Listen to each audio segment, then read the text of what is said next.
Teknik-teknik dasar mulai diajarkan pada anak-anak yang tertarik bermain sepatu roda. Usia peserta yang ikut komunitas itu pun beragam. Ada yang masih berusia 4 tahun hingga anak-anak usia sekolah dasar.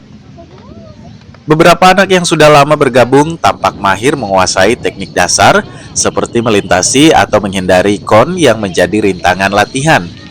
Meski ada yang terjatuh, semangat dan keceriaan tetap terlihat pada mereka.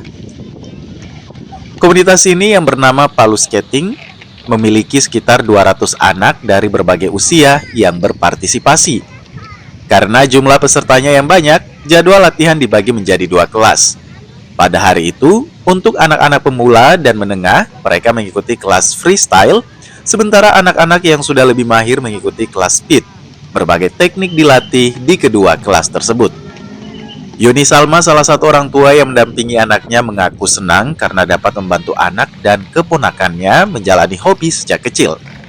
Selain itu, anak-anak juga mendapatkan teman-teman baru dalam komunitas ini. Komunitas ini untuk anak-anak, alhamdulillah, karena saya ada 3 anak yang saya bawa.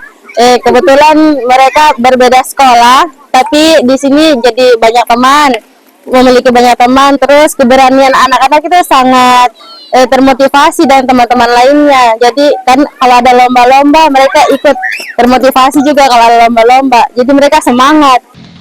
Tesar Abdul Samad, pelatih sepatu roda sekaligus pendiri Palu Skating, bilang komunitas ini memiliki visi untuk membina atlet sejak usia dini, sekaligus menyalurkan hobi bermain sepatu roda bagi anak-anak. Namun mereka menghadapi tantangan karena keterbatasan arena, latihannya sering berpindah-pindah. Kita minatnya anak-anak ini diapresiasi karena mereka semangat sekali saat latihan. Jadi makanya saya buat wadahnya ini klub, biar anak-anak yang bingung mau latihan di mana, bisa saya rangkul, bisa saya latih, bisa saya didik, bisa saya bina untuk jadi atlet kayak gitu. Apa kendalanya saat ini? Kalau untuk kendala sekarang kita bingung ya, tempat latihannya itu kadang pindah-pindah. Mungkin kedepannya kita berharap ada betul-betul dibuatkan fasilitas sarana arena sepatu roda yang dimana kita bisa fokus betul-betul bisa main di situ. Komunitas ini baru berdiri sekitar 4 tahun, namun peminatnya terutama anak-anak semakin meningkat.